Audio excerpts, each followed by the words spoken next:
សម្រាប់ Arsenal បាទជាមួយនឹង Paris បាទប្រិមិត្តក៏ដឹងដែរថាសម្រាប់ការប្រកួតនៅក្នុង UEFA Champions League ក្រុមទាំងពីរក៏ធ្លាប់បានប៉ះគ្នាហើយនៅការប្រកួត League Pace បាទអញ្ចឹងមានន័យថាសម្រាប់ការប្រកួតនោះគឺ Arsenal បានយកឈ្នះទៅលើ Paris រួចរាល់ហើយក្នុងលទ្ធផល2-0 បាទក្នុងនោះផងដែរបើសិនជាយើងនិយាយអំពីប្រវត្តិដែលធ្លាប់ជួបគ្នាគឺ Arsenal មិនដែលចាញ់ទៅលើ Paris ម្ដងណាទេបាទប្រកួត6លើកឈ្នះ3ស្មើ3បើយើងនិយាយអំពីការប្រកួតបាទ UEFA Champions League នៅក្នុងក្រុមចុងក្រោយបាទទឹកនៅ2016 2017បាទ Paris ស្មើនឹង Arsenal ទឹកដីខ្លួនឯងនិងស្មើនឹង Arsenal ទៀតនៅទឹកដី Arsenal បាទអញ្ចឹងអត់ដែលឈ្នះទេហើយការប្រកួតចុងក្រោយ League Pace នេះគឺ Arsenal បានយកឈ្នះហើយ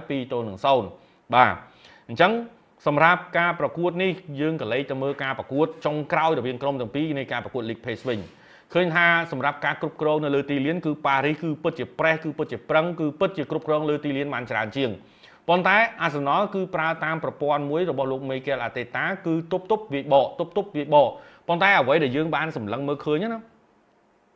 សម្រាប់ស្នាបឆ្វេងស្ដាំរបស់ Arsenal គឺប៉កែបាទតំបន់ស្លាបរបស់គាត់គឺប៉កែលេងល្អបាទហើយតំបន់បំរើរបស់គាត់គឺជួយបានច្រើនបើយើងនិយាយពីប្រយុទ្ធកដាលវិញគឺឥឡូវរបួសទៅហើយអញ្ចឹងយើងអត់ទាន់ដឹងថាតើយ៉ាងណាប៉ុន្តែបច្ចុប្បន្ននេះគឺ Merino គាត់ធ្វើបានល្អច្រើនបាទថានៅក្នុងតំបន់កដាលណាប្រយុទ្ធកដាលបាទយ៉ាងណាមិញសម្រាប់ Paris វិញក្នុងរដូវកាលថ្មីនេះគឺមានកីឡាករដូច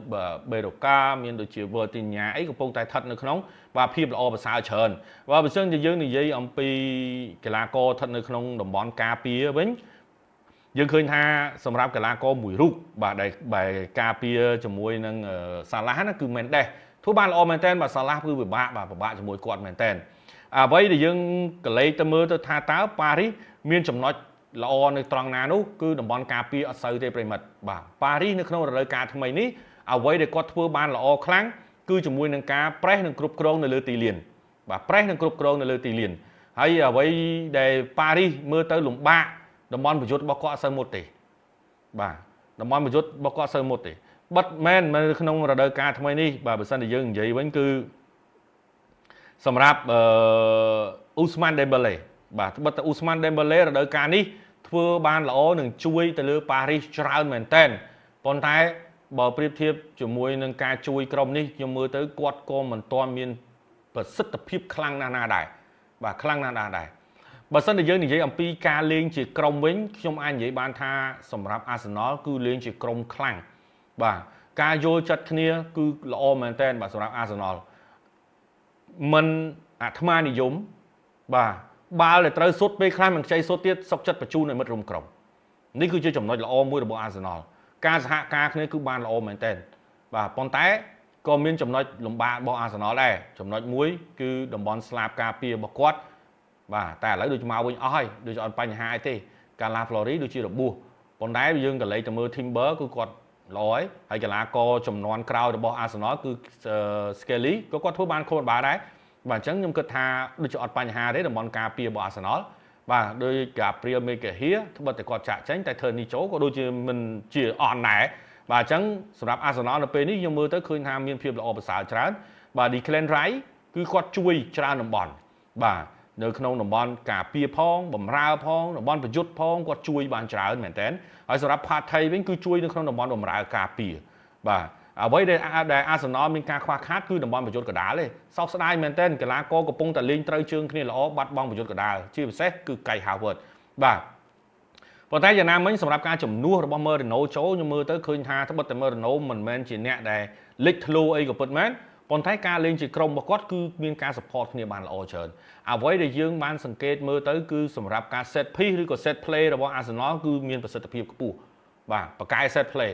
បាទគឺលោកគ្រូដែលជាជំនួយការរបស់លោក Mikel Arteta ហ្នឹងគឺគាត់បកកាយ set play បាទហើយនៅក្នុងចាប់តាំងពីលោក Arteta ដឹកមកគឺគ្រាប់បាល់ដែល Arsenal រកបានហ្នឹងគឺភាគច្រើនគឺបាល់ set play នេះឯងបាទអញ្ចឹងបញ្យល់ទៅកាន់ប្រិមិត្តបន្ថែមប្រិមិត្តខ្លះអត់ទាន់ដឹងថាតើ set play និង set piece ហ្នឹងគឺអីគេទៅបាទ set play និង set piece ហ្នឹងគឺការចាប់ផ្ដើមបាទគឺដូចជាបាល់បោះទូសបាទបាល់បោះទូសហ្នឹងគឺគេឲ្យកីឡាករណាអ្នកបោះបាល់ corner គេឲ្យកីឡាករណាអ្នកទាត់បាទបាល់ free kick កីឡាករណាអ្នកទាត់ហ្នឹងហើយការចាប់ផ្ដើមអស់ហ្នឹងគឺគេហៅថា set play set piece បាទអញ្ចឹងឧទាហរណ៍ថាសាកាត្រូវជាអ្នកលើក corner នៅជ្រុងខាងស្ដាំ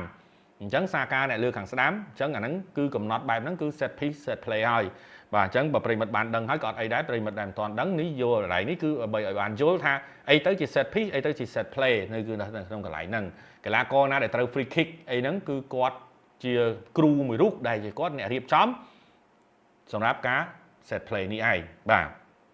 អញ្ចឹងយើងបន្តទៅទៀតបាទសម្រាប់បើសិនជាយើងនិយាយអំពី Arsenal បន្តទៀតប្រៀបធៀបមួយកីឡាករជាមួយនឹង Paris ប្រិមិត្តយើងអាចនិយាយបានថាសម្រាប់កីឡាកររបស់ Arsenal គឺដូចជាមានភាពល្អប្រសើរជាងក្នុងនោះផងដែរសម្រាប់ Paris បាទគឺមានដូចជា Dembele Hakimi Mendes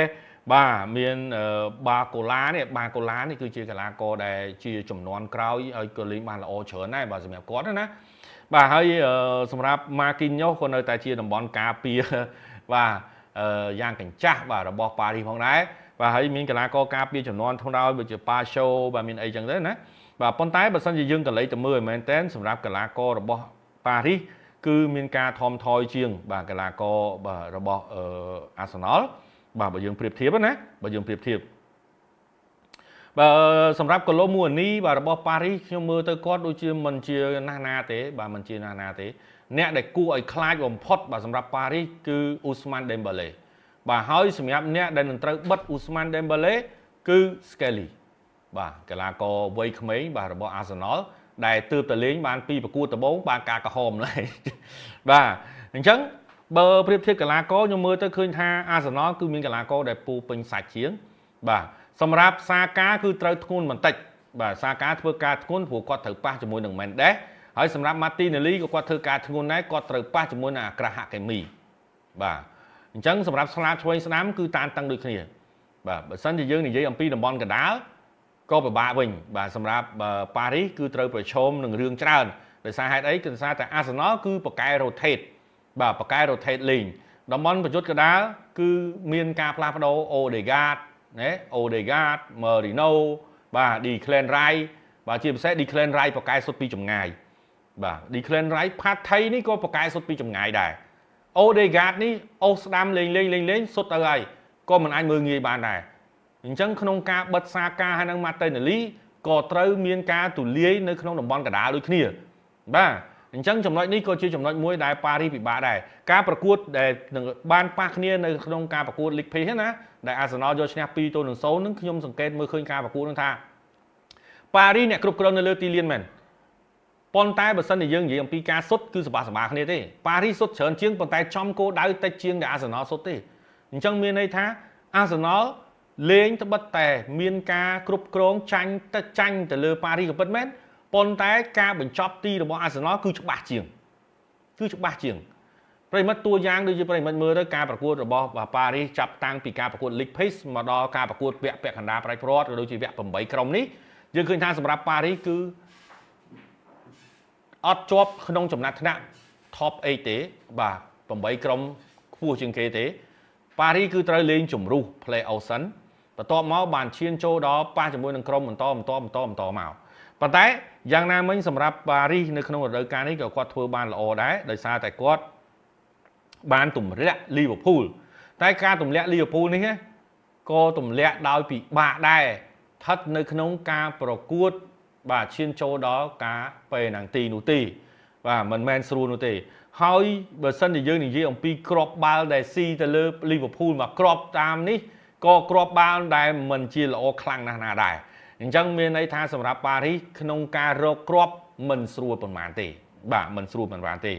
ក្នុងជំនួបជាមួយនឹង Aston Villa យើងអាចនិយាយបានថាក៏មានភាពតានតឹងដែរបើសិនជាយើងគិតបូកគ្រាប់បាល់ក៏មិនឈ្នះ Aston Villa ដាច់ដែរបាទមិនឈ្នះ Aston Villa ដាច់ដែរជើងទី1 Paris ស៊ី 3-1 និងជើងទី2 Aston ស៊ីវិញ 3-2 ប៊ីហើយប្រិមិត្តណា Aston ណាតាមប៊ីតែនឹងត្រូវពេនឹងទីម្ដងទៀតបាទអញ្ចឹងបើសិនជាយើងកលេចទៅមើលប៉ុណ្ណេះបើប្រៀបធៀប Arsenal មួយរៀលវិញ Arsenal យកឈ្នះទាំង2ទាំង1ជើងបាទហើយយើងអាចនិយាយបានថាតើនិយាយអញ្ចឹងដោយសារតែ Arsenal ឈ្នះរៀលមែនមិនខ្ញុំផ្ដល់បន្ទុកមើលទៅដូចជាល្អបាទទៅឲ្យ Arsenal ជាជាងដែល Paris នេះលេងឈ្នះ Liverpool បាទកុំភ្លេចថា Paris ឈ្នះ Liverpool នេះគឺឈ្នះទាំងប្រផិតប្រផោយមែនតើបាទការសម្រេចជាមួយនឹងពេនឹងទីនោះទេដែលយើងទៅលេខទៅមើល Arsenal វិញគឺអាចយកឈ្នះទៅលើ Real បានតែម្ដងអញ្ចឹងយើងប្រៀបធៀបគ្នាអាចនិយាយបានថា Arsenal គឺមានភាពល្អប្រសើរជាង បើសិនជាប្រិមិត្តលើកឡើងថាសម្រាប់ប៉ារីសគឺមានបម្រើល្អជាងខ្ញុំគិតថាដូចជាមិនល្អជាងអាសនលប្រមាណណាទេបាទមិនល្អជាងអាសនលប្រមាណណាទេបាទកុំភ្លេចថាអាសនល Declan Rice Partey Odegaard បាទកំពុងតែស្ថិតនៅក្នុងភាពឡើងជើងមួយគ្នាហើយបើសិនជាយើងក៏លេខទៅមើល